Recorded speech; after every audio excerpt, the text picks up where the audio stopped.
waxaan sheegaynaa gabadhaas inaan la aasi doonin ilaa ninkaas gacan ku dhiglaha mujrimka gacanta looga soo dhigo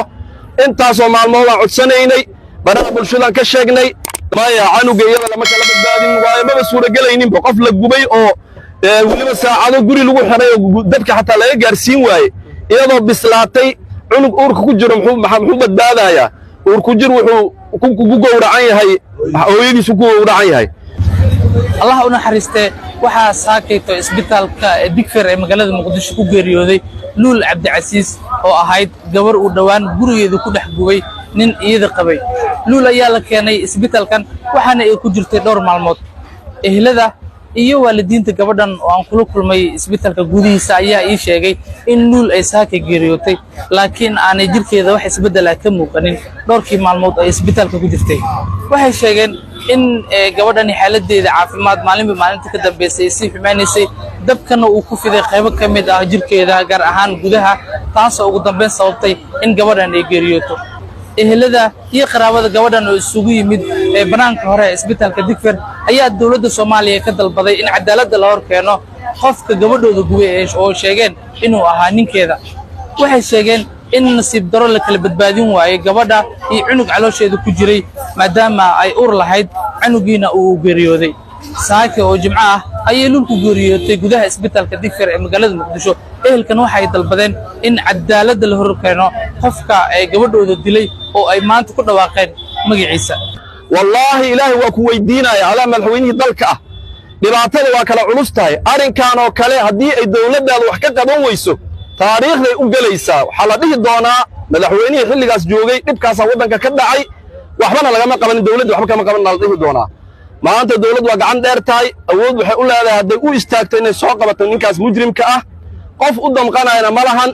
ahalkiisa waxay nala qireen arinkaas in arin laga xun yahay ay tahay oo iyaga naftirkooda ay ka xun yihiin oo in la qabto ninkaas diyaar ay u yihiin marka arinkaasaan aad u adkaynaynaa annagoo ahalkii ah mas'uuliyiintii ah anigoo ah nabadoonka beesha waxaan sheegaynaa gabadhaas inaan la aasi doonin ilaa ninkaas gacan ku dhiglaha mujrimka gacanta looga soo dhigo intaasoo maalmood aan codsanaynay baraha bulshadan ka sheegnay dhalinyaro iyo haween iyo qof walbo ayaa damqado kacay qayliyey weliba waxba ma hayno arinkaas marka waa arin yani wax ka qabad u baahan waxaan ku celcelinaynaa murugtan haysto waxay nooga fududaan kartaa ninkii gacan ku dhiglaha in la soo qabto oo cadaaladii la hor keeno intaasana deeqdo cadaaladaan ugu wada filan إن الله يأمركم أن تؤدوا الأمانات إلى أهلها إلهي سبحانه وتعالى لقبقوا مسؤولين تينا إيوحا نقطن حانكو أتكينا إن إلهي لقبقوا أو أرنكاس كأعلس وحلا قبطه انت سوكم يا بالله التوفيق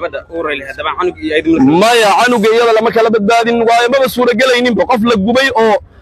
ولما ساعدوا قري لقوا حري دبك حتى لا يقارسين واي إذا بسلاتي cunug uurka ku jiro muxuu badbaadayaa uur ku jir wuxuu ku gowracan yahay hooyadiisu ku gowracan yahay hooyadiis say waa israacan ilmihi caloosha ku jiray marka ma badbaadin wax badbaaday ma lahan maadaama ehelka ay xidid ahaayeen ninkan dadkii uu ka dhashay ee xididka ahaay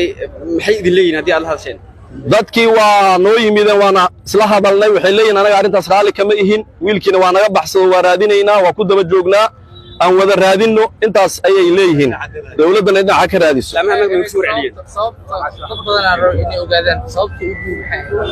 taas sabab maba lahaan kartaba nin xaaskiisa gubaayo sabab annaga haddaan ognahay ma lahan wax hadda annaga aan ognahay ma lahan qofkii sheegi lahaa ama la waraysan lahaana qofka geeriyootay waaye haddii wax walboo jira sabab maba yeelan kartaba qof bini aadan la gubaayo xayawaankaa ilaahay u diiday subxaana wa tacaala in la gubo cadaab wax laisku cadaaba dabka ilaah uba xaq u leh oo naar ilaahay diyaarsaday laakiin adduunyada cid xaq u lah ma lahan xataa xayawaanaadka in la gubo mamnuuc waa sharciga islaamka albaqaa'u lillaah gabadhayna Luul Cabdicasiis Maxamed Cabdullaahi Xaaji way geeriyootay naxariis janna allah siiyo aydan waxaan dawladda iyo ummadda Soomaaliyeed iyo laamaha amniga oo ku shaqada leh waxaan ka codsanaynaa in ay ninkan سيد علي حاجي داود إلى سيدك قاعد إلو سجليان أسيو على كيل لما عاصي دونه أنا وياس أحمد شيخ أبي كرولي إلهنا نكو حمدنا قبدي لول عبد العزيز maxamed cabdullaahi xaaji allah u naxariisto waa gabadhii la gubay ee sida ula kac ahayd loo gubay ummadda soomaaliyeed oo dhanna ay ka danqatay gabadhaas waxaan leenahay allah u naxariisto waa gabar shahiiday oo shuhado ah intaas kadib gabadha allah u naxariisto waxaan leenahay ummadda soomaaliyeed oo ugu horayso dowladda federaalka soomaaliya madaxweynaha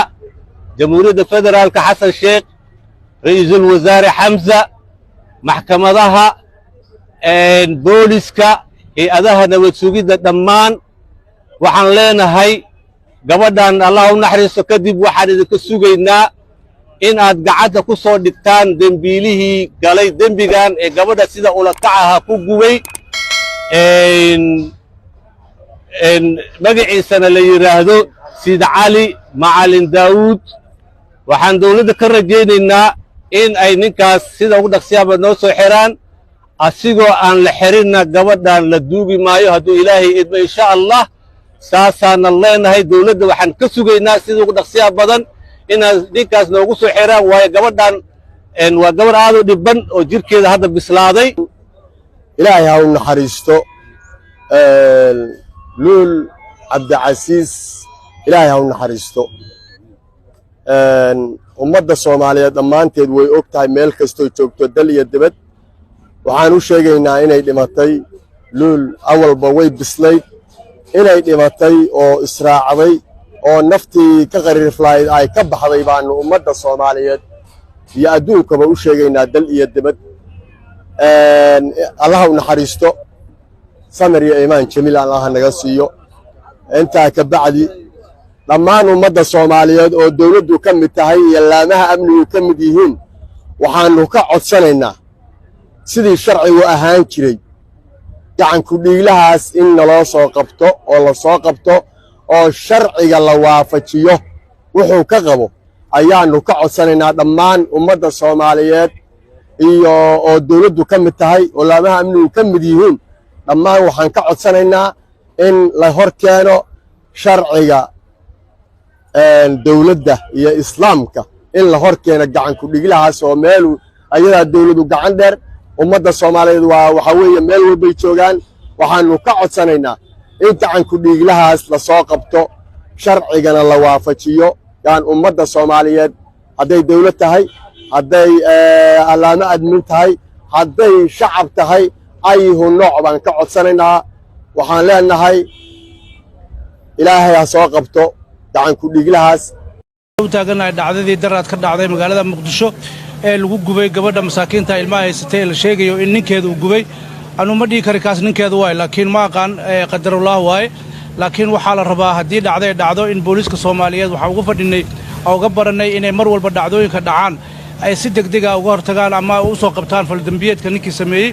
marka waxaa had ilaa hadda nagu maqaalaa in qofkii weli aan la soo qaban waan waa maalmo iyo ka soo wareegtay taasin waxaan leenahay aad aga xunnahay waxaan jecel lahay booliiska soomaaliyeed shaqo badan uu qabtay howl badan uu hayaa waa runtii wax badan ayuu soo qabtay waxaana ugu fadhinaa dhacdadan ninkii gabadha gubay ee ilmaha u lahayd inuu macnaha soo qabtaan si degdegna maxkamaddii shaqada kule loo saaro dhacdada kale ee xalay ka dhacday degmada qoryoole iyada nafteeda waa naxdin kale dhacdooyinka noocan way soo bateen aaday u soo bateen waxaan rabnaa marka in la sameeyo ka hortag iyo wacyigelin in bulshada loo sameeyo haddii kale waa taliska booliska soomaaliyeed waxaa uga fadhinaa insha allah maalin dhow ama saacadaha soo socda inaan ka maqalno iyagoona dhahaya waan soo qabanay dembiilihii dembiga geystay waxaan la tiigsan doonaa maxkamad insha allah annagana waa daba taagnaan doonaa kiiskan ilaa iyo meesha ugu dambaysa kamana hari doonno haddaan nahay guddiga xuquuqul insaanka ee baarlamaanka federaalka soomaaliya waxaan leenahay taliyaha ciidanka booliska iyo ciidanka booliska soomaaliya taliyaha qaybta gobolka banaadir waxaa uga fadhinaa inay si degdega u soo qabtaan dembiilaas maxkamadda shaqada kulena la saaro aadaa u mahadsantihin asalaamu calaykum waraxmatullahi